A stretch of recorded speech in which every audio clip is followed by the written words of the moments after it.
ചേലൊത്തൊരു മാല തീർക്കാൻ ഏത് പൊന്നിന്റെ തട്ടാരേ ഏത് പൊന്ന് ഏത് പൊന്ന്. ഒരു സിനിമ സംഗീത സംവിധായകൻ എന്ന നിലയിൽ ഇതെൻ്റെ പ്രൊഫഷനാണെങ്കിൽ പോലും പാട്ട് സിനിമയ്ക്ക് അനിവാര്യമാണെന്ന് എനിക്ക് തോന്നുന്നില്ല. ഒരു നല്ല സിനിമയ്ക്ക് പാട്ട് വേണമെന്നില്ല. ഈവൻ ബാക്ക്ഗ്രൗണ്ട് സ്കോർ കൂടെ ഇല്ലാതെയും ചെയ്യാം, മ്യൂസിക്കേ ഇല്ലാതെ ചെയ്യാം. പക്ഷെ നമ്മുടെ ഒരു സിനിമാറ്റിക് ആറ്റിറ്റ്യൂഡ്, ഓഡിയൻസിൻ്റെ ആറ്റിറ്റ്യൂഡ് വെച്ച് പണ്ട് മുതലേ നമ്മൾ ഇതിൽ ഗാനങ്ങൾ ഉൾപ്പെടുത്തിയിരുന്നു ഇന്ത്യൻ സിനിമയിൽ. അപ്പോൾ ആദ്യം അത് ഉൾപ്പെടുത്താൻ കാരണം എനിക്ക് തോന്നുന്നില്ല, ഈ ആദ്യം ഭക്തി പടങ്ങളായിരുന്നു.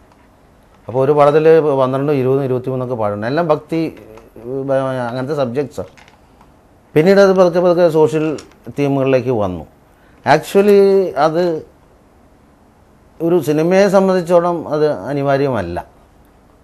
പാട്ടില്ലാതെയും സിനിമകളുണ്ടായിട്ട് വളരെ വേണം. പക്ഷേ ആൾക്കാർക്ക് ഒരു സിനിമ എന്ന് പറയുമ്പം അതിലൊരു 4-5 പാട്ട് എന്നുള്ളത് എങ്ങനെയോ വന്നുപോയി. അത് അങ്ങനെ പാട്ട്, സിനിമാ പാട്ടുകളൊരു സെല്ലിംഗ് പോയിൻ്റായി ഇന്ത്യൻ ഫിലിംസിൽ. പ്രത്യേകിച്ച്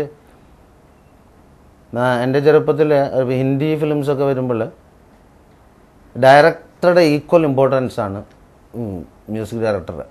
ഈവൻ പോസ്റ്റേഴ്സിൽ വരെ ഡയറക്ടറിനൊപ്പം ശങ്കർ ജയകിഷൻ അല്ലെങ്കിൽ നൗഷാദ് ആരാണെങ്കിലും അതാണ് ഹൈലൈറ്റ് ചെയ്യുന്നത്, അവരുടെ സെല്ലിംഗ് പോയിൻ്റ്. അത് പിന്നീട് മലയാളത്തിലുമായി തമിഴിലുമായി എല്ലാത്തിലുമായി. അതെങ്ങനെ ഗ്രാജുവലി ആയെന്ന് വെച്ചാൽ ഇപ്പോൾ പാട്ടില്ലാത്തൊരു പടം ഓഡിയൻസിന്